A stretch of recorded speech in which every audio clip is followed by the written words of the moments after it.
Hare Krishna.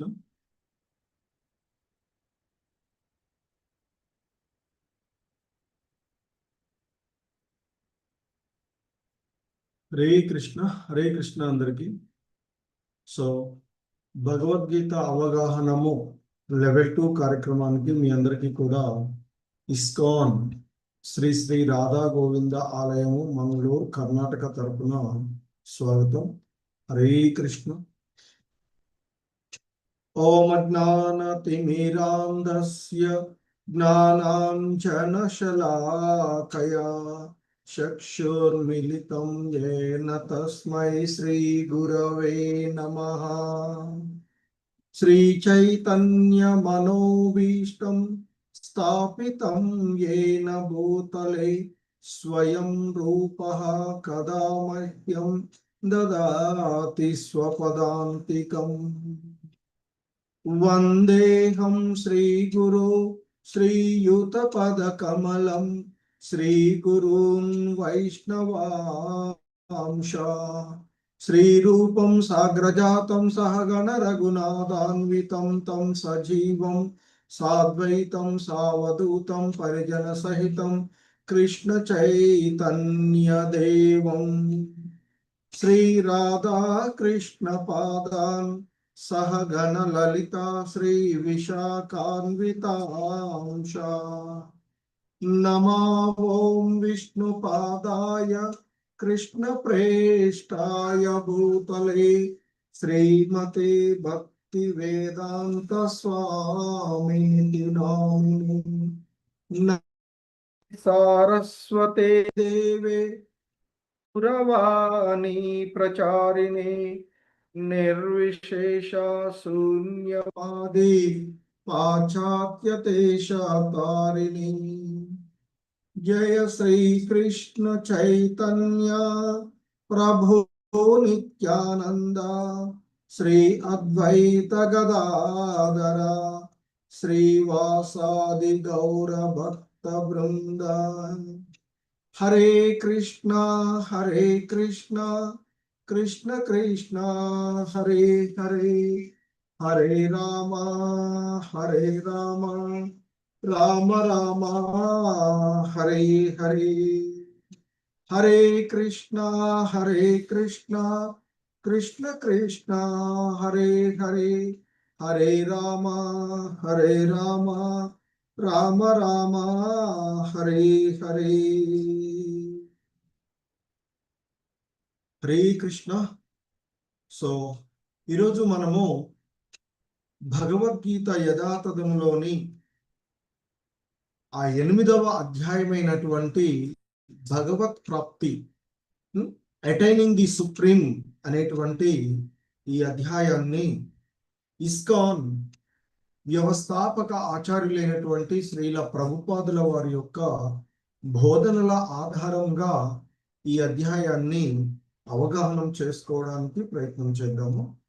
So ఇందులో ఈరోజు కొన్ని శ్లోకాలను, మిగిలిన శ్లోకాలను రేపటి క్లాసులో చూద్దాం. హరే కృష్ణ. సో మరి పూర్వపు అధ్యాయమైనటువంటి భగవద్ విజ్ఞానము అనేటువంటి ఆ అధ్యాయంలో మరి కృష్ణ భక్తి భావన విధానమును వివరించినటువంటిది చూసాం. సో చివరిగా ఆయన చెప్తారు, సాది భూతాది దైవం మాం సాది యజ్ఞం చ ఏ విదుః ప్రయాణ కాలేపి చ మాం తే విదుర్యుక్త చేతసః. సో ఆయన ఆ భగవద్విజ్ఞానం అనేటువంటి 7వ అధ్యాయంలో చివరి శ్లోకంలో చెప్పినటువంటిది, దేవదేవుడినైనటువంటి నన్ను సమస్త జగత్తుకు, దేవతలకు, సమస్త యజ్ఞాలకు అధిపతిగా ఎరిగి నా యొక్క సంపూర్ణ భావనలో ఉండేవారు మరణ సమయంలోనైనా నన్ను అర్థం చేసుకుని ఉంటారు. అంటే కృష్ణ భక్తి భావనలో పనిచేసేటువంటి వాళ్ళు ఆ భగవానుని యొక్క పూర్తి అవగాహనలో ఉండి ఈనాడు కూడా మార్గం నుండి తప్పుకోరు అనేటువంటిది చెప్పబడుతూ ఉన్నటువంటి. అలాగే కర్మయోగము కృష్ణ భక్తి భావనలో కర్మ అనేటువంటి 5వ అధ్యాయంలో కూడా చివరిలో చెప్తారు. భోక్తారం యజ్ఞ తపసాం సర్వలోక మహేశ్వరం సుహృదం సర్వభూతానాం జ్ఞాత్వా మాం శాంతి మృచ్చతి అని చెప్పబడినటువంటి ఆ శ్లోకంలో కూడా చెప్తారు. మరి శాంతి ఫార్ములా చెప్తారు అక్కడ.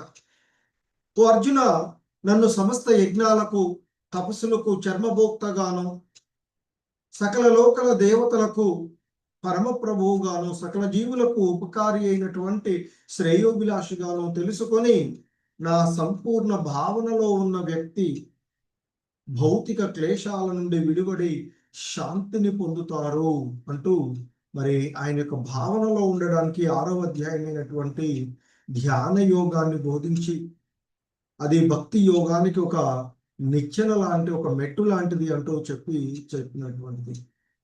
సో తర్వాత భగవద్ విజ్ఞానము అనేటువంటి అధ్యాయంలో కృష్ణ భక్తి భావనను గురించి, మరి ఆ భగవంతునికి యొక్క ఆ భగవద్ విజ్ఞానంలో ఆయన చెప్తారు, నేనే సర్వ ప్రాణులకు సనాతనమైనటువంటి బీజాన్ని, బుద్ధిమంతులలోని బుద్ధిని అంటూ ఈ భౌతిక జగత్తులో ఆయన యొక్క విస్తారాలలో ఆయన అనేకమైనటువంటి శక్తులలో మరి ఎలా విస్తరించి ఉన్నారు అనేటువంటి చెప్పి, తదుపరి ఆ భగవంతుణ్ణి ఆశ్రయించినటువంటి 4 రకాలైనటువంటి దుష్కృతులను గురించి, అలాగే ఆ భగవంతుణ్ణి ఆశ్రయించేటువంటి మరొక 4 రకాలైనటువంటి పుణ్య పురుషులను, సుకృతులను గురించి, సో మరి ఆ సుకృతులు శుద్ధ భక్తుల సాంగత్వం వలన ఎలా విశుద్ధ భక్తులుగా మారుతారు అనేటువంటిది చెప్పి, మరి ఇక చివరిగా చెప్పినటువంటి ఆయనను సమస్త జగత్తుకు, దేవతలకు, సమస్త యజ్ఞాలకు అధిపతిగా ఎరిగి ఆయా సంపూర్ణమైనటువంటి భావనలో ఉండేవాడు మరణ సమయంలో కూడా నన్ను అర్థం చేసుకుని ఉంటాడు, అంటే భగవానుని అర్థం చేసుకుని ఉంటాడు అర్జున అంటూ చెప్పినటువంటిది. అవన్నీ విన్న తర్వాత ఇక ఈ అధ్యాయంలో భగవత్ ప్రాప్తి, సో అంటే విభాగం 2లోని 2వ అధ్యాయము, మొదటిది భగవద్ విజ్ఞానము, సో భగవత్ ప్రాప్తి. ఆ భగవద్ విజ్ఞానంలో పొంది ఏ విధంగా భగవంతుని యొక్క ప్రాప్తి, మనకి కృష్ణ భక్తి భావన విధానము అందులో చెప్పి, ఆ విధానం వల్ల కలిగేటువంటి ఫలాన్ని ఇక్కడ మనకి చెప్తూ ఉన్నటువంటి భగవత్ ప్రాప్తి, అటైనింగ్ ది సుప్రీం అని చెప్పబడుతూ ఉన్నటువంటి ఈ అధ్యాయంలోని మొదటి శ్లోకం.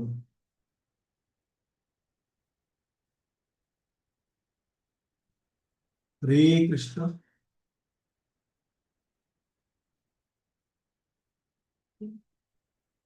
అర్జున ఉవాచ కిం తద్బ్రహ్మ కిమధ్యాత్మం కిం కర్మ పురుషోత్తమా అధిభూతం చ కిం ప్రోక్తం అధిదైవం కిముచ్యతే. సో ఇక్కడ చెప్తున్నారు, ఆ కృష్ణ భగవానుల్లో వారు చెప్పినటువంటి విషయాలన్నీ విన్న తర్వాత అర్జునుడు అడుగుతూ ఉన్నారు. అర్జునుడు పలికెను, అర్జున ఉవాచ, అర్జునుడు పలికెను లేదా అర్జునుడు ప్రశ్నించెను. ఎందుకంటే జిజ్ఞాసుడై ఇక్కడ తెలుసుకోగోరి అడుగుతూ ఉన్నటువంటిదిగా ఉంది కాబట్టి అర్జునుడు అడిగెను. ఏమడుగుతున్నాడు? కిం తద్బ్రహ్మ కిమధ్యాత్మం కిం కర్మ పురుషోత్తమ. సో ఓ ప్రభు, ఓ పురుషోత్తమ, కిం తద్బ్రహ్మం, బ్రహ్మము అంటే ఏమిటి? కిం అధ్యాత్మం, మరి ఆత్మ అంటే ఏమిటి? కిం కర్మ, మరి ఆ కామ్య కర్మలు అంటే ఏమిటి? అధిభూతం చ కిం ప్రోక్తం, అధిభూతము అంటే ఏమిటి? అధిదైవం కిముచ్యతే. సో అధిదైవము అంటే ఎవరు? దయచేసి నాకు వివరించండి అంటూ అర్జునుడు అడుగుతూ ఉన్నటువంటిది. సో ఇంకా ఆయన అడుగుతూ ఉంటారు, అది యజ్ఞ కథం కోత్ర దేహేస్మిన్ మధుసూదన ప్రయాణ కాలే చ కథం జ్ఞేయోసి నియతాత్మభిః. ఓ మధుసూదన, యజ్ఞ ప్రభువు ఎవరు? ఏ విధంగా అతడు ఈ శరీరంలో ఉంటాడు? భక్తి సేవలో నిమగ్నమైన వాళ్ళు మరణ సమయంలో నిన్ను ఎలా తెలుసుకోగలరు? అది యజ్ఞం. సరే, ఇక్కడ అడుగుతున్నటువంటి అది యజ్ఞ కథం కోత్ర. అది యజ్ఞము అంటే యజ్ఞ ప్రభువు. కథం ఏ విధంగా, కహ అత్ర అంటే ఎవడు, ఎక్కడ ఉంటాడు, ఎక్కడ మరి? దేహేస్మిన్ ఈ దేహంలో, మధుసూదన ఓ మధుసూదన అని అడుగుతూ ఉన్నట్టు. ఎందుకంటే ఇక్కడ శ్రీకృష్ణుని మధుసూదన అంటూ సంబోధిస్తూ ఉన్నటువంటిది. ఎందుకంటే ఒకప్పుడు మధు అనేటువంటి దానవుణ్ణి సంహరించినటువంటి వాడు కనుక శ్రీకృష్ణ భగవానుడు ఇక్కడ అర్జునుడి చేత మధుసూదన అని సంబోధించబడినటువంటిది. సో ముఖ్యంగా అర్జునుడు ఇక్కడ 8 ప్రశ్నలను ఆయన అడిగినటువంటిది మనము చూస్తాం. బ్రహ్మము అంటే ఎవరు కదా మొదటి ప్రశ్న. అందుకనే ఈ అధ్యాయము అర్జునుడు బ్రహ్మం అంటే ఏమిటి అనే దానితో మొదలైనటువంటి అర్జునుడి యొక్క వివిధ ప్రశ్నలకు, మొత్తంగా 8 ప్రశ్నలు. బ్రహ్మం అంటే ఎవరు? ఆత్మ అంటే ఏమిటి? కామ్యకర్మలు లేదా కర్మ అంటే ఏమిటి? అధిభూతము ఎవరు? అధిదైవము ఎవరు? అధి యజ్ఞము ఎక్కడ నివసిస్తా ఎవరు? మరి అధి యజ్ఞం లేదు యజ్ఞ ప్రభు ఎక్కడ నివసిస్తాడు? మరణ సమయంలో నిన్ను ఎలా తెలుసుకోగలరు? ఇవి అర్జునుడు, జిజ్ఞాసుడైనటువంటి అర్జునుడు శ్రీకృష్ణ భగవానుల వారిని అడిగినటువంటి 8 ప్రశ్నలు ఈ అధ్యాయంలో ఉన్నటువంటివి. సో ఈ 8 ప్రశ్నలలో 7 ప్రశ్నలకు బ్రహ్మము, ఆత్మ, కర్మ, అధిభూతం, అధిదైవము, అధియజ్ఞము, యజ్ఞ ప్రభువు ఎక్కడ నివసిస్తాడు అని శ్రీకృష్ణ అంటే అర్జునుడు అడిగిన దానికి శ్రీకృష్ణ భగవానుల వారు 3, 4 అంటే 2 శ్లోకాలలోనే సమాధానం చెప్తారు. కానీ మరి ఇంకా చివరి ప్రశ్న మిగిలి ఉన్నదే. ఏంటి అది? ప్రయాణ కాలేచ కథం యజ్ఞేసి నియతాత్మభిః అంటే మరణ సమయంలో నిన్ను ఎలా తెలుసుకోగలరు? సో ఎందుకంటే అంతకుముందు అధ్యాయంలో కూడా మరి ఆయన అంటాడు ఏమని? సాది భూతాది దైవం మాం సాది యజ్ఞం చ ఏ విదుః ప్రయాణ కాలేపి చ మాం తే విదుర్యుక్త చేతసః. సో మరి ఆ మరణ సమయంలోనైనా నన్ను అర్థం చేసుకుని ఎరిగి ఉంటారు అని చెప్పారు కదా. ఎవరు? దేవదేవుడైనటువంటి ఆ భగవంతుణ్ణి, సమస్త జగత్తుకు, దేవతలకు, యజ్ఞాలకు అధిపతి అని తెలుసుకుని ఆయన యొక్క సంపూర్ణ భావనలో జీవితాంతం ఉన్న వాళ్ళు మరణ సమయంలో కూడా ఇక ఆ భగవంతుని యొక్క ధ్యాసలోనే ఉంటారు అని చెప్పారు. మరి ఎలా నిన్ను తెలుసుకోగలగాలి, అది ఎలా సాధ్యమవుతుంది అనేది అర్జునుడు అడుగుతూ ఉన్నటువంటి ప్రశ్నలలో చివరి 9వ ప్రశ్న. దానికి ఆయన 5వ శ్లోకం నుండి చివరి వరకు కూడా, అంటే దాదాపుగా ఈ అధ్యాయం అంతా కూడా ఆ విషయాలనే ఆయన వివరించేటువంటిది. సో మనం చూస్తే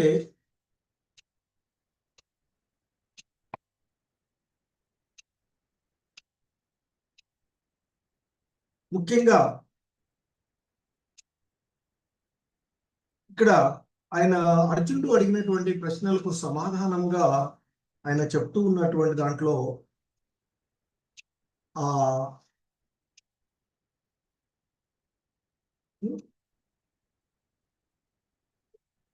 కర్మ అంటే కామ్య కర్మలు, భక్తియుతమైనటువంటి సేవ, యోగ నియమాలు, విశుద్ధ రూపంలో భక్తి యోగము గురించి కూడా ఇక్కడ ఆ భగవంతుడు వివరిస్తూ ఉన్నటువంటిది. సో మరి అలాగే ఇంతకు ముందు కూడా మనం చూసాము, ఆ పరతత్వము 3 రూపాలుగా అనుభూతమయ్యేటువంటిది.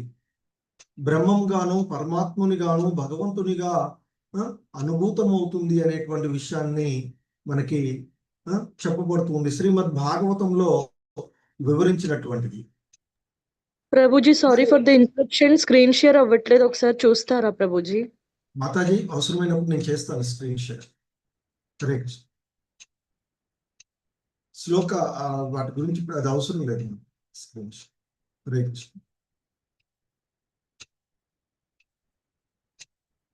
సో ఇక్కడ ముఖ్యంగా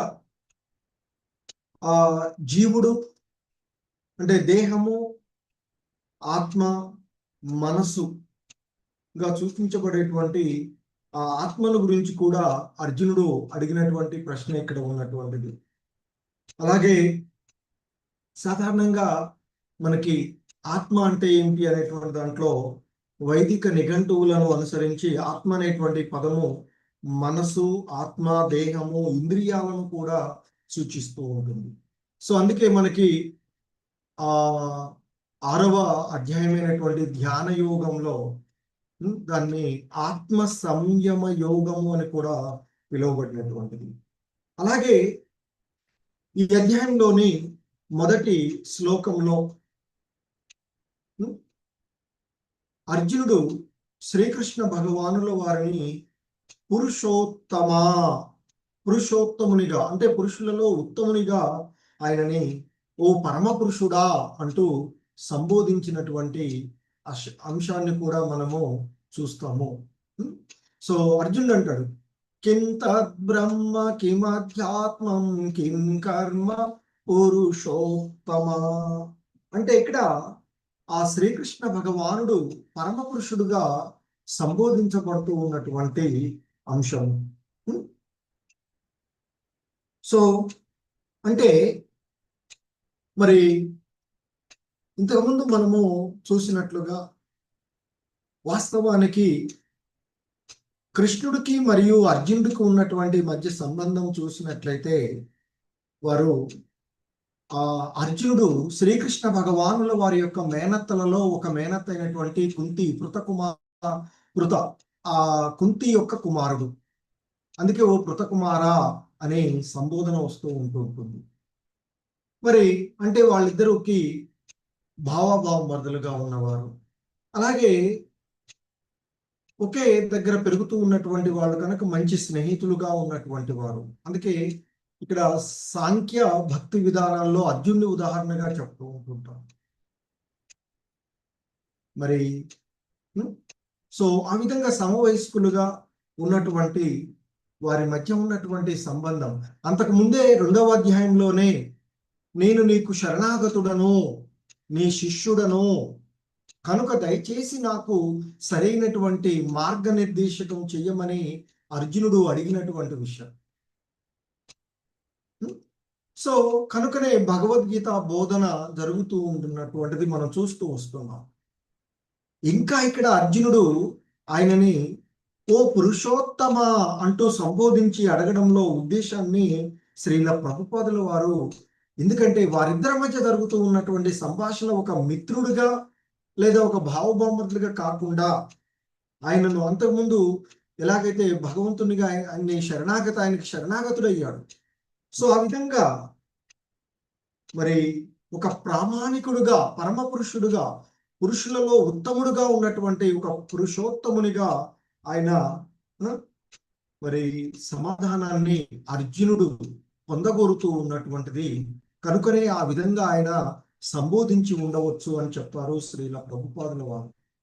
అలాగే 2వ శ్లోకంలో అడుగుతూ ఉన్నటువంటి అది యజ్ఞ కథం కోత్ర దేహేస్మిన్ మధుసూదన ప్రయాణ కాలే చ కథం జ్ఞేయోసి నియతాత్మభిః.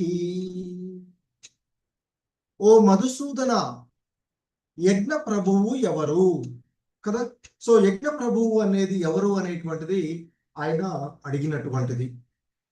మరి వాస్తవానికి యజ్ఞ ప్రభువు, యజ్ఞాలకి ప్రభువుగా మనకి ఇంద్రుని గాని విష్ణువు గాని అన్వయించబడేటువంటి పదం. యజ్ఞ ప్రభు అనేటువంటిది ఆ ఇంద్రుడికి మరియు విష్ణువుకి వస్తూ ఉంటుంది. ఎందుకంటే బ్రహ్మ శివునితో పాటుగా ప్రధాన దేవతలందరిలో విష్ణువు ముఖ్యమైనటువంటి వాడు కనుక ఆ విష్ణువు యజ్ఞ ప్రభువుగా కీర్తించబడేటువంటి వాడు. అలాగే కార్యనిర్వాహక దేవతలలో ఇంద్రుడు ముఖ్యుడు కనుక ఇంద్రుడు కూడా యజ్ఞ ప్రభువుగా చెప్పబడేటువంటి వాడు. సో ఆ విధంగా ఇంద్రుడు మరియు విష్ణువు ఇద్దరు కూడా యజ్ఞాల చేత పూజింపబడేవారుగా చెప్పబడుతూ ఉన్నటువంటిది. అయితే మరి ఇక్కడ ఎవడు యజ్ఞ ప్రభువు అని అర్జునుడు అడిగినటువంటి దానికి ఆయన ఇచ్చేటువంటి సమాధానము సో ఇక్కడ మనం చూస్తాం. అలాగే ఈ ఈ శ్లోకంలో అర్జునుడు అడిగినటువంటి ఆయన అంటే శ్రీకృష్ణ భగవానుల వారిని సంబోధించినటువంటి పదం మధుసూదన. ఎందుకంటే మధువు అనేటువంటి ఒక మహారాక్షసుని సంహరించినటువంటి వాడు శ్రీకృష్ణ భగవానుడు కనుక అర్జునుడు హరే కృష్ణ ప్రభుజీ. హరే కృష్ణ ప్రభుజీ, మ్యూట్ లోకి వెళ్ళిపోయారు. మ్యూట్ లోకి వెళ్ళానా నేను? మీరు వెళ్ళలే ప్రభుజీ, ఎవరు అన్మ్యూట్ చేసుకున్నారు, మళ్ళీ వెంటనే మ్యూట్ లోకి వెళ్ళిపోయారు.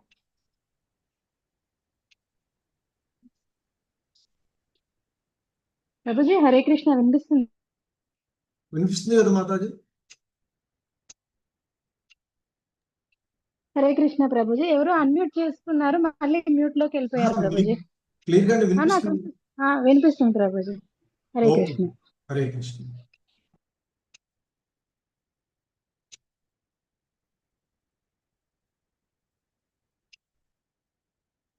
సో మరి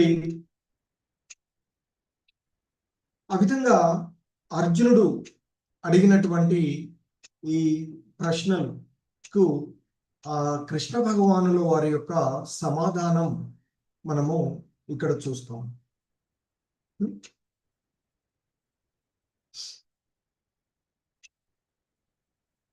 సో ఆ భగవంతుని యొక్క సమాధానం ఇక్కడ చూస్తూ ఉన్నటువంటి శ్రీ భగవానువాచ అక్షరం బ్రహ్మ పరమం స్వభావోధ్యాత్మముచ్యతే భూత భావోద్భవకరో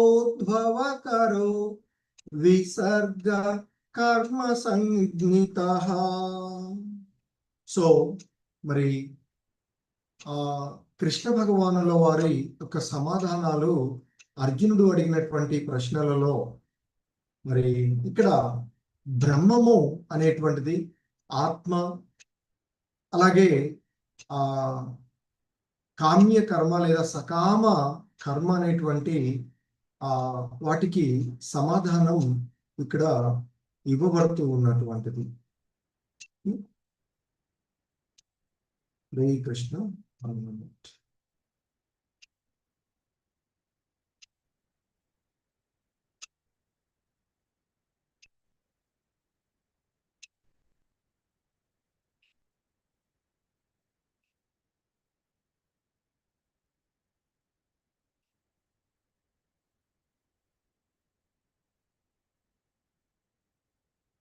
సో ఇవి ఇక్కడ అర్జునుడు అడిగినటువంటి ప్రశ్నలు బ్రహ్మం.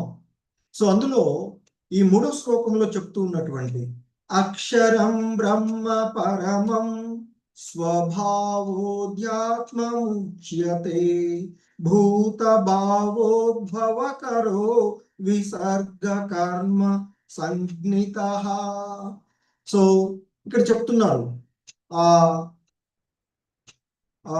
అక్షరం అంటే నాశనరహితుడు, నాశనరహితుడు, సర్వోత్తముడు అయినటువంటి జీవుడు బ్రహ్మము అని ఆయన సమాధానం. అంటే నాశనరహితుడు దివ్యుడు అయినటువంటి జీవుడే బ్రహ్మము అనబడతాడు అర్జున అంటూ చెప్తున్నారు.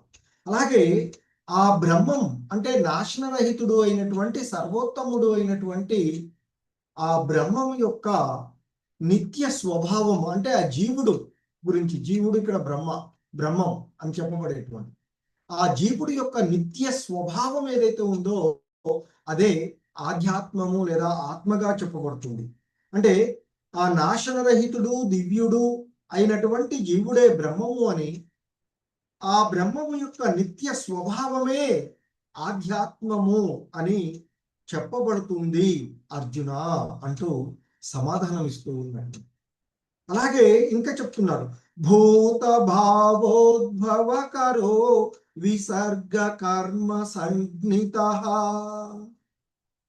సో మరి ఇక్కడ భూత భావ ఉద్భవకరాహ అంటే జీవుల భౌతిక దేహాల ఉత్పత్తి. సో ఇక్కడ కర్మ లేదా కామ్య కర్మ అంటే ఏమిటో సమాధానం చెప్తున్నారు. సమస్త జీవుల భౌతిక దేహాల ఉత్పత్తికి కారణమైనటువంటి కార్యము అంటే పని ఏదైతే ఉందో అదే కర్మ లేదా సకామ కర్మగా చెప్పబడుతుంది అంటూ ఆయన చెప్పినటువంటిది.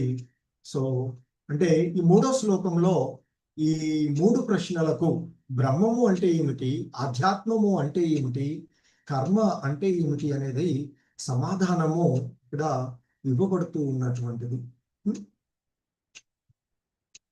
అంటే ఇక్కడ బ్రహ్మము అంటే ఏంటి, నాశన రహితమైన నిత్యముగా ఉండేటువంటిది. సో దాని యొక్క సహజ స్థితి ఏ సమయంలోనూ మారనటువంటిది. అక్షరం అంటే క్షరం అంటే నశించేటువంటిది, అక్షరం అంటే నశింపు లేనటువంటిది. సో అందుకే మనం అక్షరాలు నేర్చుకుంటామనుకో, అవి నేర్చుకున్నటువంటివి నశింపు లేనటువంటి జ్ఞానం అది. సో ఆ విధంగా నాశనరహితుడు సర్వోత్తముడు అయినటువంటి అక్షరం బ్రహ్మ పరమం అని చెప్పబడుతుంది. అంటే నశింపు లేనటువంటి దివ్యమైనటువంటి ఆ జీవుడే బ్రహ్మంగా చెప్పబడ్డాడు. ఆ జీవుడి యొక్క ఆ బ్రహ్మం యొక్క నిత్య స్వభావమే ఆధ్యాత్మము లేదా ఆత్మ. అలాగే ఈ భౌతిక దేహాలు సమస్త జీవుల యొక్క భౌతిక దేహాల ఉత్పత్తికి కారణమైనటువంటి కార్యము ఏదైతే ఉందో కర్మము లేదా సకామ కర్మ అని పిలువబడుతూ ఉండేటువంటిది. సో కాబట్టి అంతకు ముందు కూడా భగవద్గీత 2వ అధ్యాయంలో మనకి శ్రీకృష్ణ భగవానుడు వారు చెప్తారు, ఆత్మ శాశ్వతమైనది, దివ్యమైనటువంటిది, నశింపు లేనటువంటిది, పుట్టలేదు, పుట్టదు, ఇక ముందు కూడా పుట్టబోదు అని చెప్పారు. అంటే ఇంతకు ముందు పుట్టలేదు, ఇప్పుడు పుట్టదు, ఇక ముందు కూడా పుట్టబోదు. సో అది ఎప్పటికీ ఉండేటువంటిది, సనాతనమైనటువంటిది, అనాది నుండి ఉండేటువంటి, నిరంతరము ఈ దేహాలు మనము మారుస్తూ ఉంటుంటాం. మన యొక్క ఆ భావనలను అనుసరించి మారుతూ ఉండేటువంటి విషయాలను మనం చూస్తూ ఉంటుంటాం. సో కాబట్టి మరి ఇక్కడ జీవుడు ఆత్మ దివ్యుడు అయినటువంటి వాడు, నాశనరహితుడు అయినటువంటి వాడు. మరి వాస్తవానికి ఈ బ్రహ్మానికి అతీతంగా ఉన్నటువంటి వాడు పరబ్రహ్మం. ఆయనే పరమాత్ముడుగా చెప్పబడేటువంటి వాడు. సో ఆ పరబ్రహ్మము దేవదేవుడిని సూచిస్తుంది, బ్రహ్మమేమో జీవుడిని సూచిస్తూ ఉంటుంది. సో కానీ మనకి జీవుడు ఎప్పుడు కూడా పరబ్రహ్మం కాలేడు, కానీ నిరాకారవాదుల విషయాల్లో చెప్తూ ఉంటుంటాం. కానీ మనం మరి ఆ భగవంతుని యొక్క వివిధ రకాలైనటువంటి శక్తులు, ముఖ్యంగా భగవంతుని యొక్క శక్తి బాహ్య శక్తి, ఆంతరింగిక శక్తి, తటస్థ శక్తి. జీవులు ఆ భగవంతుని యొక్క తటస్థ శక్తి వీళ్ళు ఉంటే అటు బాహ్య శక్తి ఆధీనంలోనైనా ఉండాలి, లేదా ఆధ్యాత్మిక శక్తి. ఇంతకుముందు కూడా మనం చర్చించుకున్నటువంటి. సో మరి అలాగే జీవాత్మ నానా రకాలైనటువంటి స్థితులను స్వీకరిస్తూ ఉంటుంది. ఎందుకంటే ఈ సృష్టిలో 84 లక్షల రకాలైనటువంటి జీవజాతులు ఉండేటువంటి ఏ దేహాన్నైనా పొందవచ్చు. కుక్కగానో, పిల్లిగానో, నక్కగానో, బల్లిగానో, క్రిమికీటకాలుగానో, పక్షులుగానో, లేదా చెట్లుగానో మన యొక్క భావాలను అనుసరించి పూర్వజన్మలో చేసుకున్నటువంటి కర్మలను అనుసరించి దేహాలను పొందడం జరుగుతూ ఉండేది కదా. సో మరి జీవుడు తనను తాను ఉద్ధరించుకొని ఉన్నతమైనటువంటి స్థితిలోకి పోవచ్చు, అంటే ఆధ్యాత్మిక స్థితిలోనికి పోవచ్చు, లేదా పతనం చెంది ఇంకా దిగజారిపోయే స్థితులలోకి కూడా జరుగుతూ ఉండేటువంటిది. సో కాబట్టి మరి అంటే ఈ భౌతిక దేహంలోనైనా ఉండవచ్చు, ఆధ్యాత్మికమైనటువంటి దేహాన్నైనా పొందేటువంటి అంటే ముక్త స్థితి పొందడం. కామ్యకర్మలలో బద్ధుడైతే ఈ భౌతిక దేహాలలో నిరంతరము ఒక జన్మ తర్వాత ఇంకొక జన్మ పొందుతూ నిరంతరము ఈ అశ్వత్థ వృక్షము అనేటువంటి సంసార సాగరంలో ఒక వృక్షంలోని ఒక కొమ్మ నుండి మరొక కొమ్మకు నిరంతరము మారుతూ ఉంటాం. అంటే ఒక జన్మ నుండి మరొక జన్మ పొందుతూనే ఉండేటువంటి విషయం.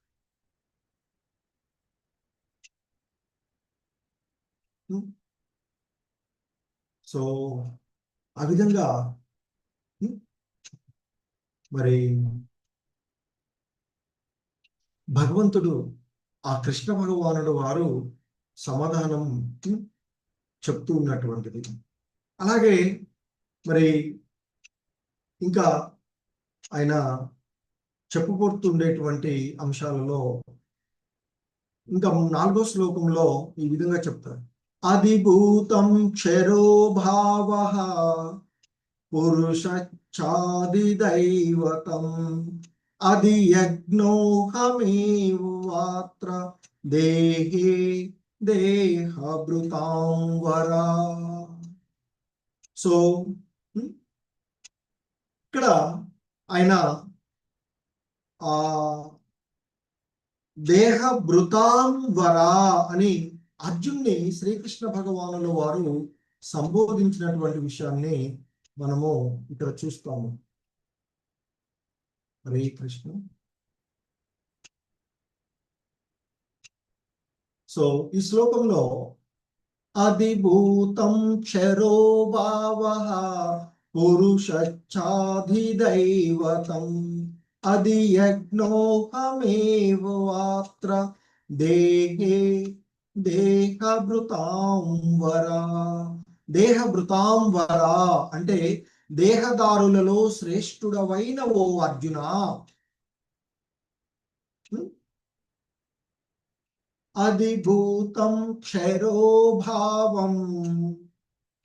సో క్షర అంటే నిరంతరము మార్పు చెందేటువంటిది, క్షీణించిపోయేటువంటిది, ఉత్పత్తి అవుతూ ఉండేటువంటి. క్షర అంటే ఇక్కడ నిరంతరము మార్పులకు లోనయ్యేటువంటిది. భావ క్షరో భావ అంటే నిరంతరము మార్పు చెందే స్వభావాన్ని కలిగి ఉన్నది అధిభూతం. అధిభూతం క్షరో భావ అని చెప్తున్నారు. సో కాబట్టి ఓ దేహదారులలో శ్రేష్ఠుడవైన అర్జున, శరీరం లాంటి నిరంతరము మార్పు చెందే భౌతిక ప్రకృతి ఏదైతే ఉందో అది అధిభూతమని పిలువబడుతుంది అని చెప్తున్నారు. సో నిరంతరము మార్పు చెందేటువంటి భౌతిక ప్రకృతి అధిభూతము అంటే భౌతిక జగత్. అధిభూతం అంటే భౌతిక జగత్. ఏమిటి భౌతిక జగత్ అంటే నిరంతరము సృష్టించబడుతుంది, కొంతకాలం నిలిచి ఉంటుంది, మళ్ళీ లయింపబడుతుంది కదా. కల్పారంభం కల్పాంతము ఇలా చెప్తుంటాం. కల్పంలో కొంతకాలం ఈ భౌతిక జగత్తు ఉనికిలోకి వస్తూ ఉంటుంది. ఇలా నిరంతరము మార్పు చెందుతూ ఉండేటువంటి. అలాగే ఇంకా చెప్తున్నారు, పురుషచ్ఛాదిదైవతం చాధిదైవతం. అధిదైవతం, అధిదైవతం అని పిలువబడేటువంటిది ఏంటి ఇక్కడ? పురుషాహ అంటే ఆ సూర్య చంద్రుల వంటి సకల దేవతలను కలిగి ఉన్నటువంటి ఆ భగవంతుని యొక్క విరాట్ రూపమే అధిదైవము అని అనబడుతుంది అర్జున. మరి మరొక ప్రశ్న ఏంటి? ఆ అది దైవం ఎక్కడ ఉంటాడు? మరి యజ్ఞ ప్రభువు. సో ఇక్కడ చెప్తున్నారు, అది యజ్ఞోహమేవ్రావాత్ర దేహే. సో ప్రతి దేహంలో అంతర్యామి పరమాత్మ రూపంలో ఉండే ఆ అధి యజ్ఞాన్ని నేనే. అంటే యజ్ఞ ప్రభువును, అధి యజ్ఞాన్ని అంటే యజ్ఞము అధి యజ్ఞం, ఆ యజ్ఞ ప్రభువుని నేనే అని చెప్పబడుతుంది. అంటే ఇక్కడ చెప్తూ ఉన్నటువంటి సూర్య చంద్రుల వంటి సకల దేవతలతో కూడి ఉండేటువంటి భగవంతుని విరాట్ రూపమే మరి ఆ అధి యజ్ఞంగా చెప్పబడుతూ ఉన్నటువంటిది.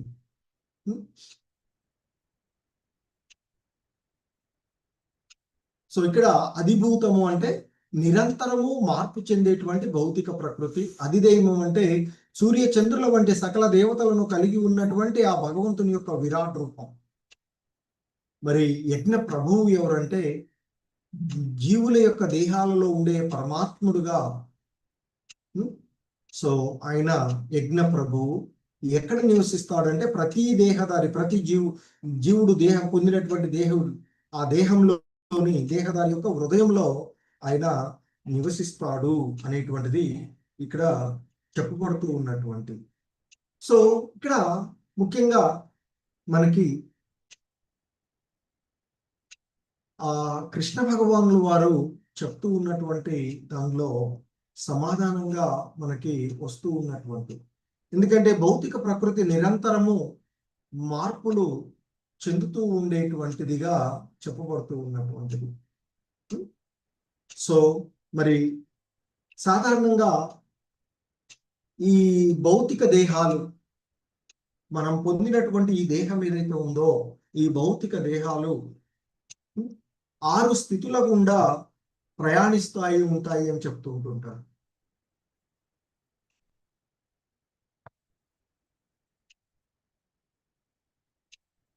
అంటే ఈ భౌతిక దేహము ఉద్భవించడము అంటే జన్మ తీసుకోవడము, తర్వాత ఏమవుతుంది క్రమంగా పెరుగుతూ ఉంటుంది. మనం చూస్తాం కదా, బాల్యంలో చిన్న పిల్లవాడిగా పుట్టినటువంటి జీవులు ఏవైనా కానివ్వండి, అది చెట్లైనా జీవులైనా ఈ సృష్టిలో ఉండే 84 లక్షల రకాల్లో ఏదైనా పుడుతుంది, జన్మ తీసుకుంటుంది, తర్వాత పెరుగుతూ ఉంది. ఆ తర్వాత ఇక పెరుగుదల ఆగిపోతుంది కదా. మనమే తీసుకుంటే కొంతకాలం తర్వాత పెరుగుదల ఆగిపోతుంది, కొంతకాలం నిలిచి ఉంటాం. ఆ తర్వాత సాధారణంగా ఈ జీవుల యొక్క లక్షణాలు, కామ్యకర్మ రతులైనటువంటి వారిలో లక్షణాలు ఏంటి? తిరిగి ఇలాంటి దేహాలను ఉత్పత్తి చేయడం కదా. చెట్లైనా మనుషులైనా జంతువులైనా అందరూ కూడా చేసేటువంటి జన్మ తీసుకోవడం, పెరగడం, కొంతకాలం ఉండడం, అలాగే ఆ రకమైనటువంటి దేహాలను ఉత్పత్తి చేయడం. తర్వాత ఏమవుతుంది, వయసు మీద పడుతూ ఉన్న కొలది ఈ దేహం క్షీణించిపోతూ ఉంటుంది,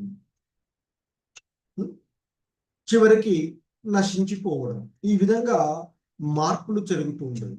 సో కనుక ఈ భౌతిక ప్రకృతి కూడా ఆ విధంగా మార్పులు చెందేటువంటి భౌతిక ప్రకృతి అధిభూతము అని చెప్పబడింది. ఎందుకంటే ఇది కూడా, భౌతిక ప్రకృతి కూడా ఒక సమయంలో సృష్టించబడుతుంది, మరొక సమయంలో నశించిపోతూ ఉంటుంది.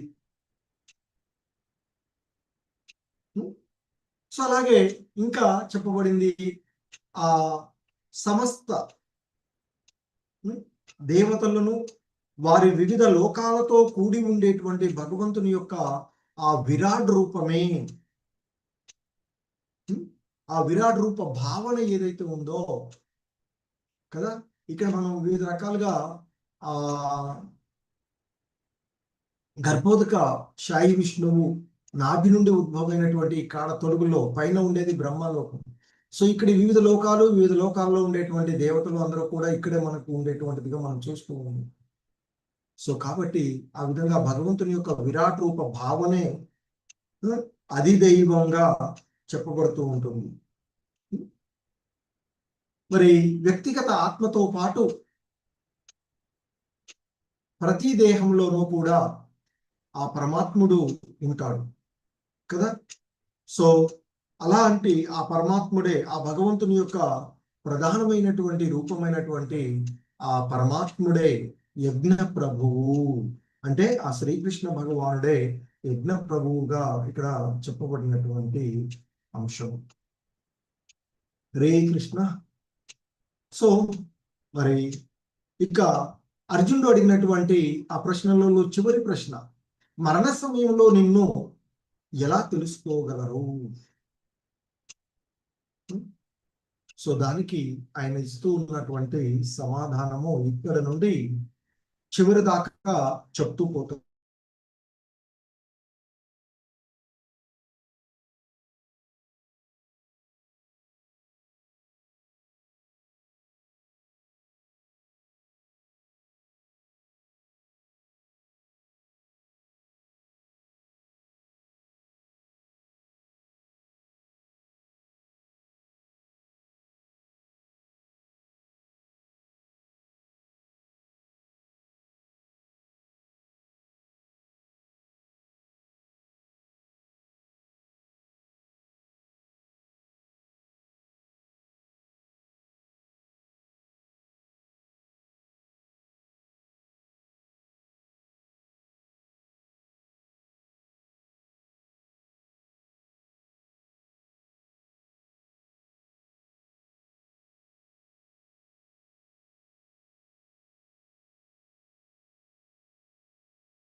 హరే కృష్ణ ప్రభుజీ.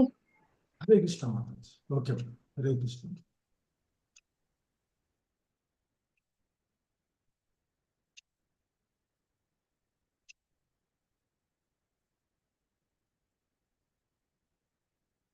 సో ఇక అర్జునుడు అడిగినటువంటి ప్రశ్నలలో చివరి జీవితంలో చివరి కాలంలో నిన్ను ఎలా గుర్తు పెట్టుకోవాలి, మరణ సమయంలో నిన్ను ఎలా తెలుసుకోవాలి అనేటువంటిది ఆయన అడిగినటువంటిది. సో దానికి సమాధానంగా ఇక్కడ చెప్పబడుతూ ఉన్నటువంటి అంశము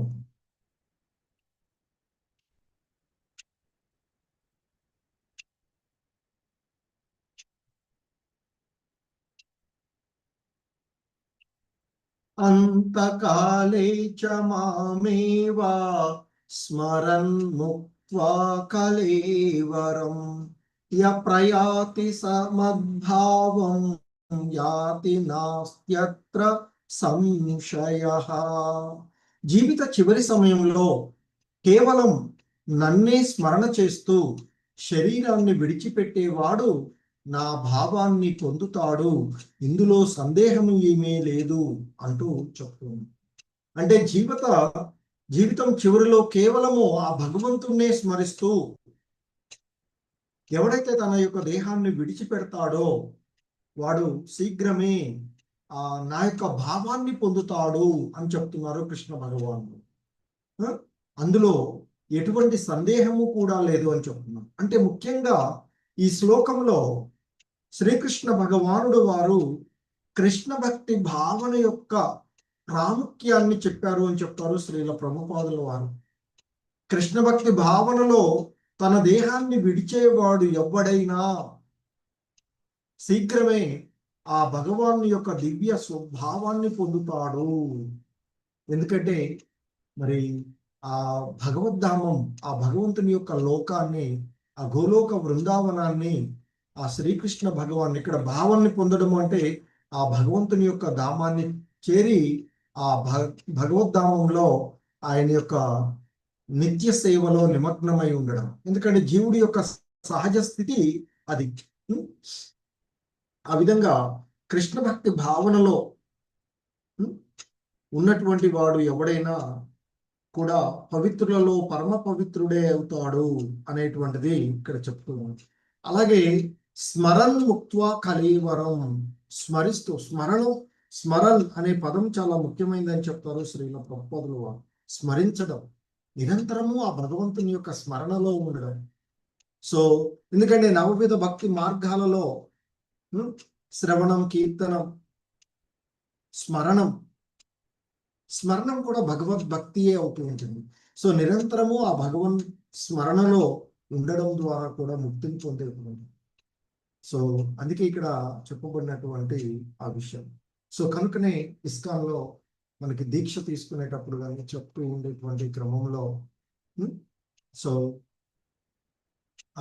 నామజపం ఈ కలియుగ ధర్మంగా ఈ కలియుగంలో మనకి ఇవ్వబడినటువంటి ముఖ్యమైనటువంటి ఆ భగవన్ నామ స్మరణం చేస్తూ జపం చేయండి. హరే కృష్ణ కృష్ణ కృష్ణ హరే హరే, హరే రామ రామ రామ హరే హరే అంటూ ఆ భగవన్ నామ స్మరణం. సో భగవన్ నామాన్ని నిరంతరము కీర్తించాలి అని చెప్తూ ఉంటున్నాం. అలాగే శ్రీ చైతన్య మహాప్రభువులు వారు చెప్తారు, భక్తులు అనేటువంటి వాడు మనిషి చెట్టులాగా ఓర్పుతో ఉండాలి అని శ్రీ చైతన్య మహాప్రభువులు వారు చెప్పినారు. తృణాదపి సునిచేన తరోరివా సహిష్ణునా అంటూ చెప్తుంటారు శిక్షాష్టకంలో చైతన్య మహాప్రభువులు వారు ఇచ్చినట్టు.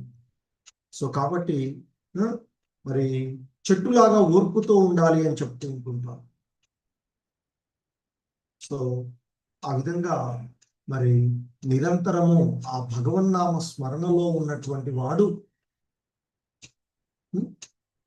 సో ఖచ్చితంగా ఈ దేహాన్ని వదిలివేసే సమయంలో ఆ భగవంతుని భావనలో ఉంటాడు అని అటువంటి వారికి పూర్ణ లాభము కలుగుతూ ఉంటుంది అని చెప్పబడుతూ ఉన్నటువంటి.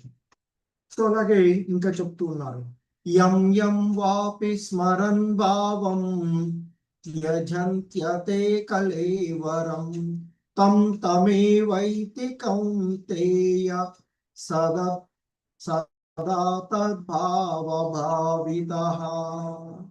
ఓ కౌంతేయ, మనిషి మరణ సమయంలో ఏ భావాలతో శరీరాన్ని వదులుతాడో ఆ భావాలకు తగిన స్థితిని పొందుతాడు అంటూ చెప్పబడుతూ ఉన్నటువంటి.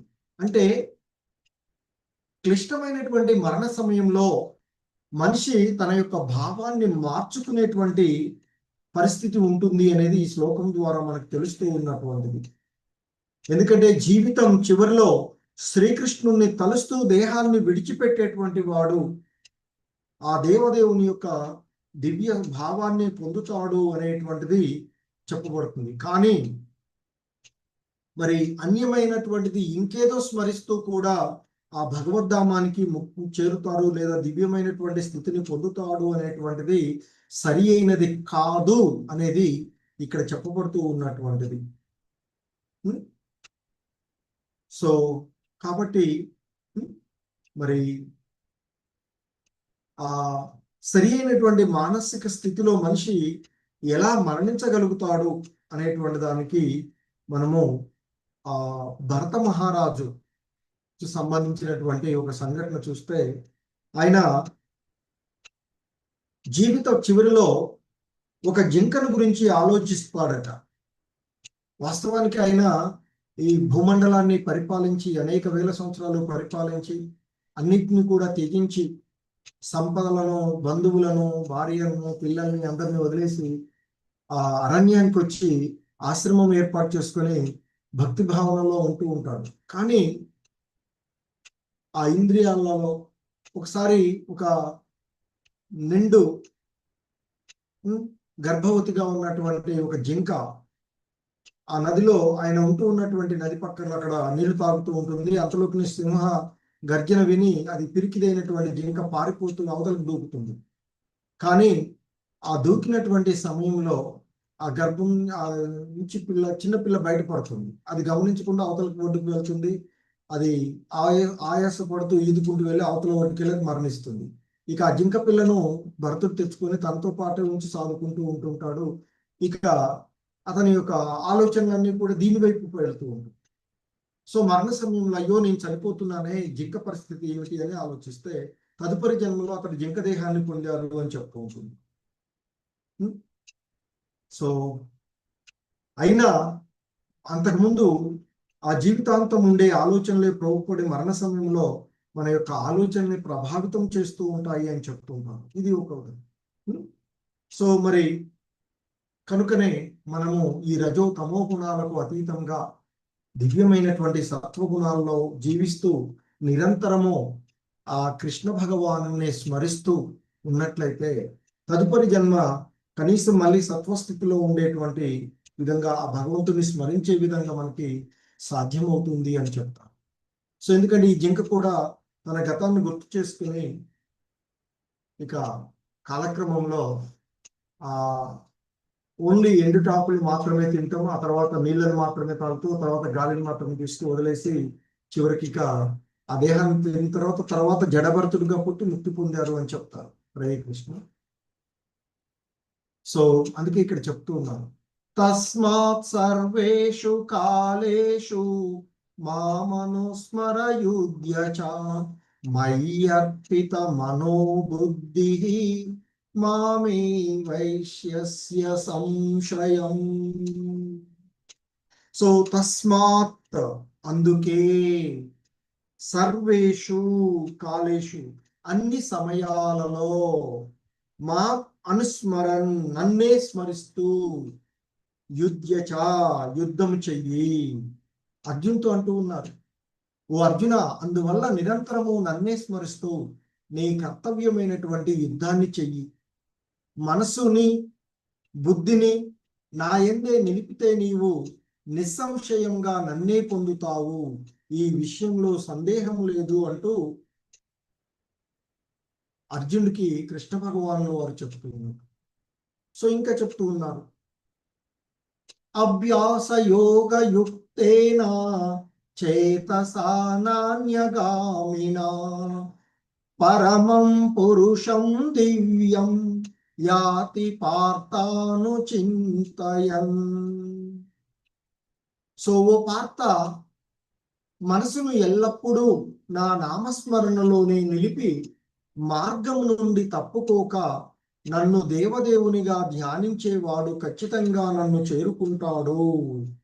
అంటే ముఖ్యంగా ఆ భగవంతుని యొక్క స్మరణలో, ఆ భగవంతుని స్మరించడంలో అంటే నిరంతరము, ఎందుకంటే ఆ భగవంతుడు ఆ భగవన్ నామము వేరు కాదు అని చెప్తారు. అలా ఆ భగవంతుని యొక్క నామాన్ని, భగవంతుని యొక్క దివ్య లీలలను, ఆ భగవంతుని కర్మలను, సో ఆయన చేసినటువంటి దివ్యమైనటువంటి లీలలను అన్నిటినీ కూడా మనం నిరంతరం కూడా స్మరించుకుంటూ ఉంటే, అందుకే ఇక్కడ చెప్తున్నారు తనను స్మరించడంలో ఉండేటువంటి ప్రాముఖ్యత ఈ శ్లోకంలో చెప్పబడుతూ ఉంది. ఎందుకంటే అందుకే ఇక్కడ మనకి ఇస్కాన్లో హరే కృష్ణ మహామంత్రం, ఇస్కానే కాదు మన శాస్త్రాల్లో పురాణాల్లో అన్నింటిలో కూడా చెప్పబడుతుంది. హరే కృష్ణ మహామంత్రాన్ని జపించడం ద్వారా కృష్ణ స్మరణం ఏదైతే ఉందో అది జాగృతం అవుతుంది. సో ఆ భగవంతుని నామాల ఈ శ్రవణ కీర్తన సాధనలో మనిషి యొక్క ఆ చెవులు, నాలుక, మనసు చక్కగా నెలకొని మరి ఆ యోగ ధ్యాన ఆచరణకు చాలా సులభం అవుతుంది అని చెప్తారు. అందుకే జపం చేయమంటాం, హరే కృష్ణ కృష్ణ కృష్ణ హరే హరే, హరే రామ రామ రామ హరే హరే అంటూ మన నోటి నుంచి వచ్చేటువంటి మాటలు మన చెవులకు వినపడే విధంగా, పక్క వాళ్ళకి డిస్టర్బ్ లేకుండా మన చెవులకు వినపడే విధంగా హరే కృష్ణ కృష్ణ కృష్ణ హరే హరే హరే రామ రామ హరే హరే అంటూ చేస్తాం. అది జపం చేయాలి. అలాగే అదే హరే కృష్ణ మంత్రాన్ని ఒక ఉద్యమం లాగా సంకీర్తన చేయొచ్చు. పెద్దగా అందరూ కలిసి నలుగురు కలిసి ఉన్నప్పుడు హరే కృష్ణ కృష్ణ కృష్ణ హరే హరే హరే రామ రామ రామ హరే హరే అంటూ కీర్తించడం కూడా చేయాలి. సో ఆ విధంగా చేయడం వల్ల మనలో ఉండేటువంటి మన ఇంద్రియాలు శుద్ధమవుతాయి అనేటువంటిది చెప్తూ ఉన్నటువంటిది. సో ఆ విధంగా భగవంతుణ్ణి ఎవరెవరు అంటే ఎందుకంటే వివిధ అవతారాలుగా ఉన్నాయి, నారాయణుడు, కృష్ణుడు, రాముడు, వివిధ రకాలైనటువంటి. సో మరి హరే కృష్ణ నామకీర్తన ద్వారా ఆ భగవంతుణ్ణి నిరంతరము స్మరించగలుగుతాము అనేటువంటిది మనకి చెప్పబడుతూ ఉన్నటువంటిది. మరి ఆ భగవంతుణ్ణి సో స్మరించడంలో ఉండేటువంటి నిరంతరం కూడా ఇంపార్టెన్స్ ఆఫ్ కృష్ణ. సో ఆయన్ని ఆ విధంగా స్మరిస్తూ ఉండడం వల్ల మనకి అన్నీ కూడా శుద్ధమయ్యేటువంటిది. సో అలా శుద్ధి పొందడం ద్వారా మనము ఆ భగవంతుని యొక్క ధామాన్ని చేరుకోగలుగుతాము అనేటువంటిది ఇక్కడ చెప్పబడుతూ ఉంది. మరి ఎలా స్మరించాలి ఆ భగవంతుణ్ణి అనేది 9వ శ్లోకంలో చెప్పబడుతూ ఉంది. కవిం పురాణమనుశాసితారం అనోరణీయాంస మనుస్మరేదు యః సర్వస్య దాతారమచింత్య రూపం ఆదిత్యవర్ణం తమస పరస్తాత్. సో ఆ భగవంతుణ్ణి ఎలా స్మరించాలో చెప్తూ ఉన్నారు. ఆ పరమ పురుషుణ్ణి సర్వము తెలిసిన వాడుగాను, అతి ప్రాచీనుడుగాను, మరి అన్నింటినీ నియంత్రించగలిగే వాడుగాను, సూక్ష్మం కంటే సూక్ష్మమైన వాడుగాను, అన్నింటినీ పోషించగలిగేటువంటి వాడుగాను, అన్ని భౌతిక భావనలకు పరుడైనటువంటి అతీతంగా ఉన్నటువంటి వాడుగాను, ఊహాతీతుడుగాను, మన యొక్క మానసికమైనటువంటి కల్పనలకు ఊహలకు అందనటువంటి వాడుగాను, మరియు ఎల్లప్పుడూ రూప సహితునిగా మనిషి ఆ పరమ పురుషుణ్ణి ధ్యానించాలి. అతను సూర్యుడులా ప్రకాశించేవాడు మరియు భౌతిక స్వభావానికి అతీంద్రియంగా దివ్యమైన వాడు అంటూ చెప్తున్నారు. అంటే ముఖ్యంగా ఈ శ్లోకంలో ఆ భగవంతుణ్ణి ఎలా స్మరించాలి, రిమెంబరింగ్ కృష్ణుణ్ణి, ఆ భగవంతుణ్ణి స్మరించే పద్ధతి ఈ శ్లోకంలో మనకి చెప్పబడినటువంటిది. సో ముఖ్యంగా ఇందులో చెప్పబడుతుంది ఏంది, ఆ ప్రధానమైనటువంటి విషయం ఏమిటంటే ఆ భగవంతుడు నిరాకారుడు లేదా శూన్యం కాదు. ఎందుకో ధ్యానం చేయమంటే శూన్యంలో చూస్తూ చేయమని కొంతమంది నిరాకారవాదులు అవి చెప్పేటువంటిది. సో కాదు, ఒక సాకార రూపంలో ఎలా ధ్యానం చేయాలో భాగవతంలో సాంఖ్యతత్వాన్ని బోధించినటువంటి కపిల భగవానులు వారు చెప్తారు. భగవంతుని పాదార విందము నుండి ముఖార విందం వరకు వివిధ అంగాలను, మనం ఆలయానికి వెళ్తే కూడా ఆలయంలో మొదటగా ఆ శ్రీ విగ్రహాల ఎదురుగా నిలబడ్డప్పుడు ముందు పాదాల నుండి పై వరకు చూస్తూ ఉండాలి, ముఖాన్ని కాదు ముందు చూడవలసింది. పాదాల నుండి క్రమక్రమంగా, పాదాల నుండి పిక్కల నుండి మోకాళ్ళ నుండి తొడల వైపు, తొడల నుండి ఆ ఉరువులు కటిభాగం వరకు, తర్వాత దాని నుండి ఉదరం, ఆ తర్వాత వక్షస్థలము, కంఠము, ఈ చిన్ని పెదవులు, ఇలా మొత్తం క్రమంగా చూస్తూ ఇక ఆ మొత్తం రూపాన్ని స్మరిస్తూ సాకార రూపంగా ఆయన్ని స్మరించడం చేయాలి. అంతేగాని భగవంతుడు ధ్యానం చేయడం అంటే ఏదో శూన్యంలో చూస్తూ చేయడం కాదు అని చెప్పి, ఒక సాకార రూపాన్ని హృదయంలో స్థిరపరచుకుని ధ్యానం చెయ్యాలి అని చెప్పబడుతూ ఉన్నటువంటిది. సో అందుకే ఏదో నిరాకారాన్ని కానీ శూన్యం కానీ ఎవడు ధ్యానించలేడు. అందుకే భగవంతుణ్ణి, సో ఎందుకంటే అది కష్టమైనటువంటి విషయం. ఏమీ లేకుండా ఎదురుగా అదే మంచిగా సుందరంగా భగవంతుని ఆ విగ్రహాలను అలంకరించుకొని చూస్తే ఎంతో ఆనందాన్ని పొందుతాం. ఎందుకంటే ఎంతో దివ్యంగా ఉన్నటువంటి అవి చూడగానే మనసు ఆహ్లాదకరంగా ఉంటూ ఉంటుంది కదా. సో కాబట్టి మరి సో ఆ భగవంతుడు పురుషుడు రూప సహితుడు. సో అందుకే మనం రాముడు కృష్ణుడు రూపాలను తలుస్తూ ఉంటాం, నారాయణుడు అంటూ చతుర్భుజ. సో ఆ విధంగా మరి ఊహలకు అతీతుడుగా ఆ భగవంతుడిని స్మరించాలి. ఈ శ్లోకంలో చెప్పబడిన విధంగా ఆ భగవంతుణ్ణి స్మరించాలి అనేటువంటిది. సో ఇవన్నీ కూడా దాని గురించి చెప్పినటువంటి అంశాలు. హరే కృష్ణ. సో ఈ శ్లోకంలో వివరించబడినటువంటి అంశాలే ఇవన్నీ కూడా.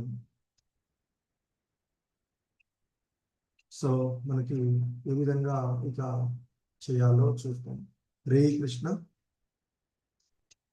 సో తదుపరి క్లాసులో రేపటి క్లాసులో చూపించగలరు. హరే కృష్ణ.